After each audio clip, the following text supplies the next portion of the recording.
जादुई पेड़ की कहानी। जादुई पेड़ की कहानी में हमें इस कहानी से ज्ञात होता है कि इस कहानी का अर्थ से मुझे क्या ज्ञान की प्राप्ति होगी और इससे हमें हर महत्व का पता चलेगा, जो कहानी के माध्यम से ज्ञात है। बहुत समय पहले की बात है। एक छोटे सी गांव में एक जादुई पेड़ था। उस पेड़ के बारे में सभी कहते थे कि वह उन बच्चों की मुरादें पूरी करता है जो अच्छे काम करते हैं। उसी गांव में एक नन्हा बालक राजू रहता था, जो रोज स्कूल जाता और शाम को अपने दोस्तों के साथ उस जादुई पेड़ के नीचे खेलता। राजू, क्या तुमने कभी उस पेड़ से कुछ मांगा? उसकी सहेली रीमा ने पूछा। जी हाँ, मैंने मांगा है, राजू ने मुस्कुराते हुए कहा। मैंने इस गांव के लिए खुशियाँ और सफलता मांगी है। यही वजह है कि मुझे इन इंस्पिरेशनल हिंदी स्टोरीज में विश्वास है।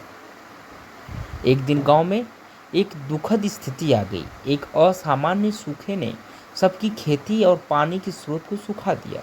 गांव के लोग परेशान थे और सबने मिलकर प्रार्थना की।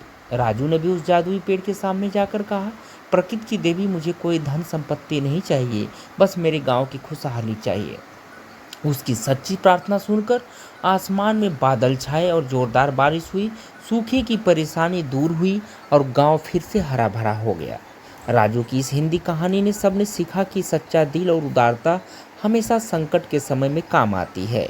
उसका यह कहानी आज भी हिंदी की कहानियों में सुनाई जाती है और गांव वाले आभारी हैं कि उनके पास ऐसे बच्चे हैं जो गांव की भलाई के लिए सोचते हैं। गांव वालों की प्यार और आभार की भावना ने उनके दिलों में नई आशा जगा दी। राजू का उदाहरण देखकर सभी ने अपनी सोच बदलना शुरू कर दिया।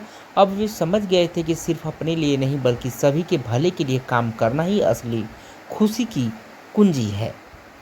उसके बाद से गांव में हर शाम सभा होती, जहां सब लोग मिलकर गांव की तरक्की के लिए योजनाएं बनाते।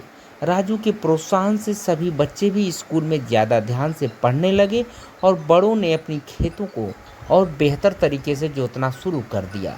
समय के साथ राजू ने देखा कि जादुई पेड़ अब केवल एक पेड़ नहीं रहा था, वह गांव की एकता और साझेदारी का प्रतीक बन गया था।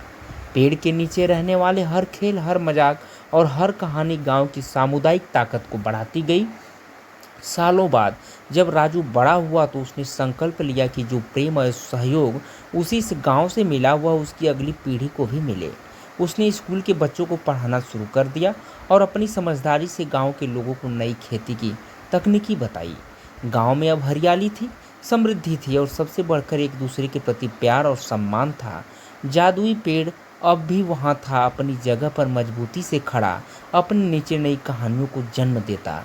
और यही कहानी राजू ने अपने बच्चों को भी सुनाई कि कैसे एक छोटी सी प्रकृति की पूजा से पूरे गांव की किस्मत बदल गई।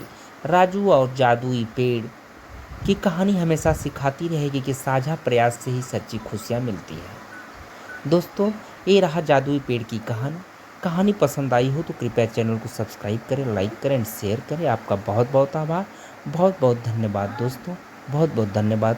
Thank you so much.